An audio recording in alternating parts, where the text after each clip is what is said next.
umva haciyemo n'amezi 5 arambwira ngo ubwo noneho ubw'Imana ishimwe ngo pasiteri nganyandike ngo kandi nabonye ngo akunze gufasha abantu.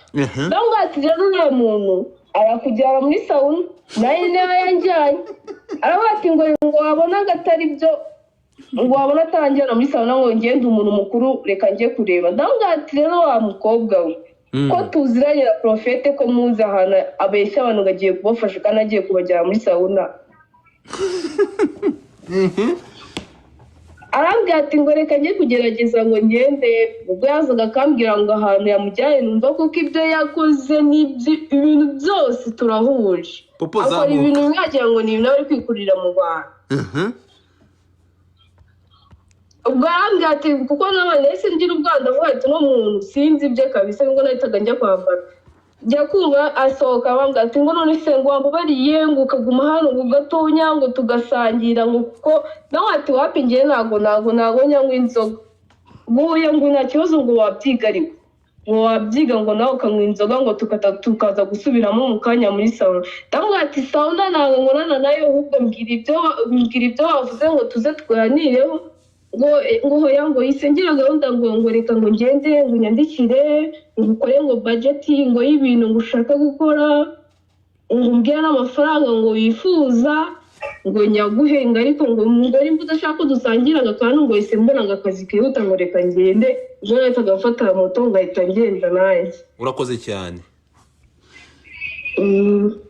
Ariko mva mugabo sinzi rwose ni umuntu mubi ariko ntabwo ari umuntu mwiza nubwo yitwaza Imana. Urakoze cyane, thank you so much.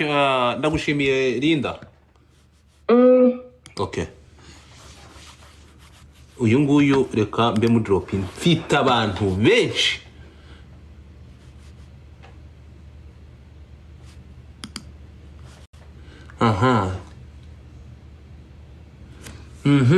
Reka nguhe ubuhamya ubusomere ubundi ubusomere ubundi turakomeza. Hari ifoto ndi kugushakira. Hari ifoto ndi kugushakira. Basomere ubu butumwa. Sinashakaga kuvuga muri space ariko uwo mugabo aherutse kuza hano Gisenyi kuri Sagabeya. Hari akabari kitwa Sagabeya se. Arahanywera yazanye abakobwa babiri, umwe barashwana abasigana n'uwo wundi. Yego message ndende ndaza kwigaruka hingi kamanze ndebe izi foto mana yanjye. Uramutse ndapfuye. Jesus Christ. Keretse abantu bari kuri TikTok. Umva Godfather. Nta kintu nagutwaye. Abantu muri TikTok we bagiye kubashiraho video murebe. Abantu muri TikTok reka mbereke imbere y'abashirika murebe.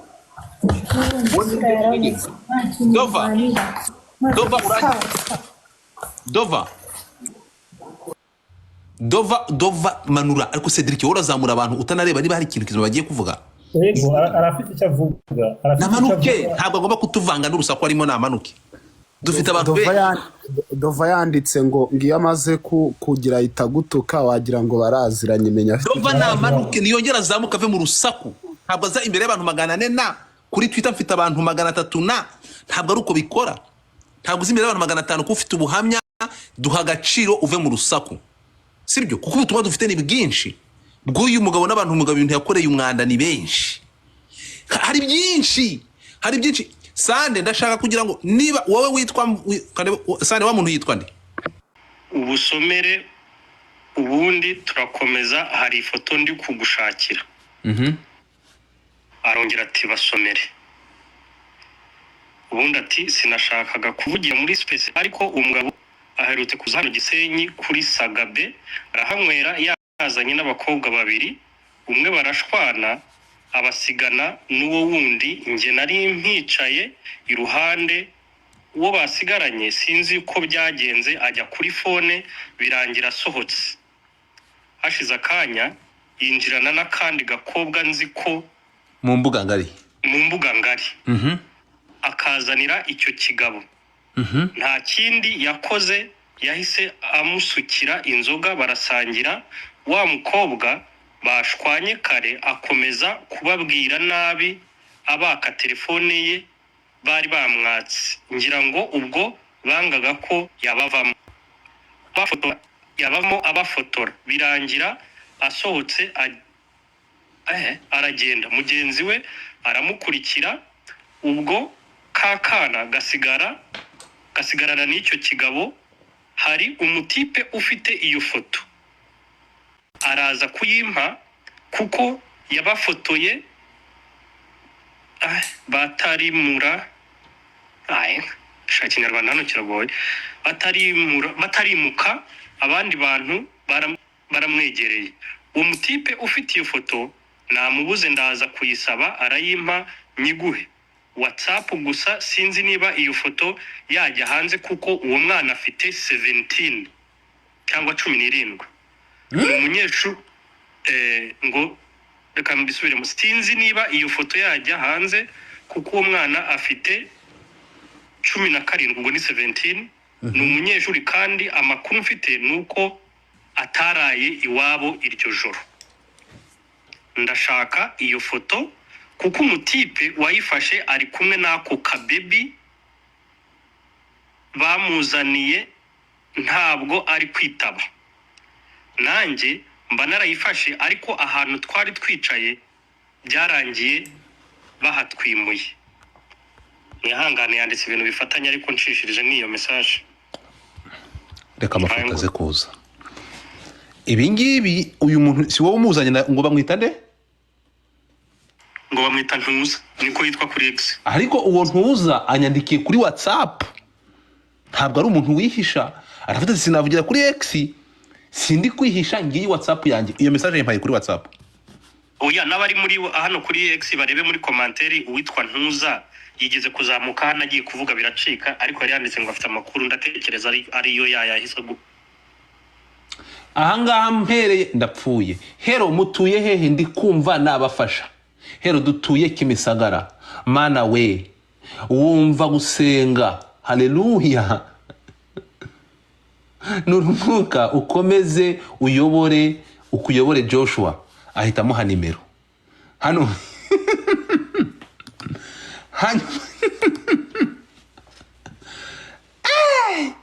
Ni message nazuka nziguhe. Nuvuga ngo abasanga muri DM, abasanga mu message ni nyinshi sande. Urumva? Ni nyinshi biteye ubwoba. Na sauna zose, amafoto ya sauna ndayafite, amafaranga yagiye yohereza ngaya yarahari, aha ndabona yaramwoherereje nangahe 300 ya no ni 30 na 800. Nzamurira umuntu bita Popo vayo n'abandi bagombaga kuza muze. Yaranyandikiye kuri TikTok, yaciye inyuma nyine mu kikari akora DM yaranyandikira. Nsaba nimero yanjye ndayimuha, arampamagara arambwira uranzi, ndamubwira no, jewe urasimba nzi n'abantu, ndamubwira arambwira genda unstokinge undebe, ndagenda ndamustokinga, ndamubwira nakubonye. Okay, arambwira none se twabonana nshaka kuguhindurira ubuzima. Ndamubwira gute wamenya ubuzima? ngo ya wenyizera ngwino unsange kuri hoteli iri Turiro ruguru ya Simba. Muri iyo hoteli harimo sauna. Mama arambwira ati we ngwino uze kuri iyo hoteli, ntabwo nshaka kuyivuga izina, hama winjire muri sauna, uze tube tuvuganira muri sauna. Turashize aho ni he? Ntabwo nshaka kuvuga hotel actually. Ntabwo sauna ari ya Nyarutarama? Ya Nyarutarama. Uyu ni wa kangahe Banyarwanda? Uyu ni wa kangahe? Umuntu wa 5 binjije muri sauna ya Nyarutarama. Komeza. Wa 6. Komeza. Hama ndagenda kuri iyo hoteli iri Nyarutarama, harimo sauna. Yego. ndagenda usanga muri sauna.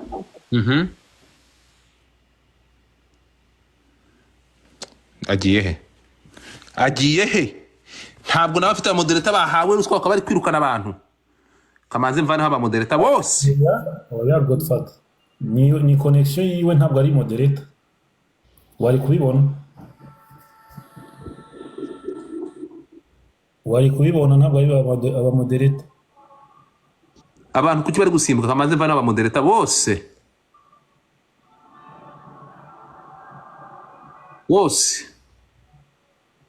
Barashobora kuba bari hasi. Abariko barabikora. Wirinde gusimbutsa abantu kuri urwo ruhande rundi. Twagiye. Zamuka nshuti yanjye yitwa nde ariko uyu si warinda. Hanyuma nkawe sibo manuka wakoze cyane kutubwira abakobwa wowe wari watanze ubuhamya nabibonye.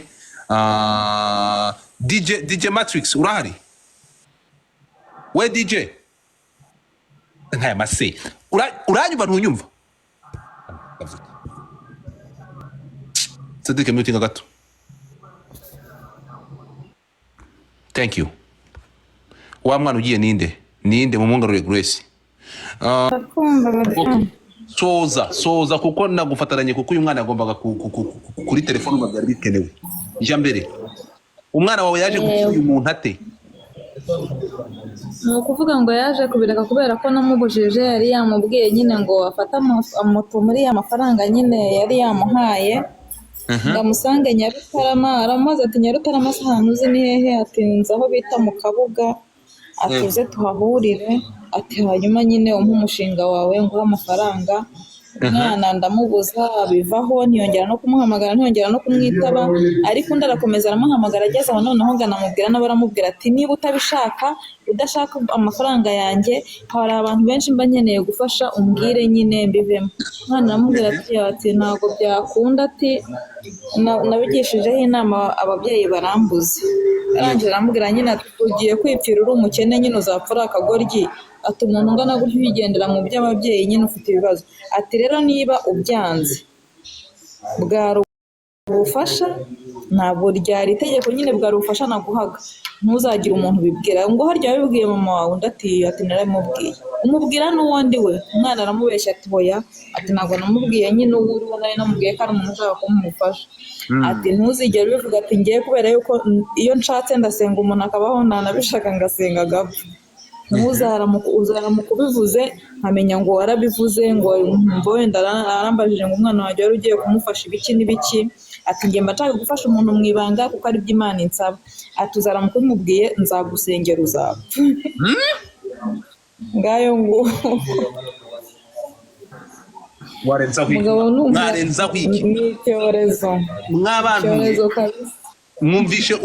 Mwumvishe popo ongera uzamuke mwumvishe popo. Iki kintu rero cyatumye uyu mugabo muraza kubireba ndaza kubimanika byo ntabwo za kubihisha bafata amafoto. Njye sinari nanabizi ko ari uko nguko nyine mbimenye ngeze ahangaha sinari nzi ko ari kasanzwe atebwe nyine numvaga ko ari umuntu washatse gufatirana umwana ngo amushuke bikarangira cyangwa se wenda ntekereza ntiwasanga ari no kumufasha hari wenda nuko ngeze aha nkumva abo bantu bandi bose yagiye atuburira babwira gutya babwiye uko nguko. Ibi ngibi rero byazanywe n'iyi nkuru y'umwana w'umukobwa w'umurundikazi arimo guhigisha undi amutera ubwoba mu mwumva. Bonjour Godfather.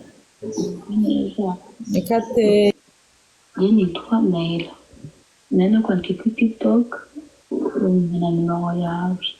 Kwari binashaka kuvuga kuri uriya ngo ni ufite Jojo. Rero nabuze umwanya wo gato nari bize ukuntu iki cyumweru. Ukuntu rero byatangiye ngiye muri sauna. So uyu muntu nukuvuga ngo turasaba yaba iyi seta y'iyi sauna iri Nyarutarama uyu mugabo areke kwikoreramo uyu mwanda abeshya abantu amafaranga agasambanyiriza nk'aba bakobwa. This must stop. None akabatera n'ubwoba. Uyu mukobwa wo mu rundi kazi yampaye audio y'iminota 10 irenga. Mugende muyumvi. Muze muyumvi. Ntekereza ko ibi bidakwiye. Tumaze kwakira abantu barenga hafi bari uyu suwa munanera wisi wa munani mfite ubutumwa bw'uyu musore sare ngiye kubuguhereza ubunsomere kambuguye kuri ntuza uhite kambuguye kuri WhatsApp uhite ubusoma. Uno wese yanditse igitabo ndabivamo. Yanditse igitabo mfasha ubisome reka mbiguzanire mbikwereke.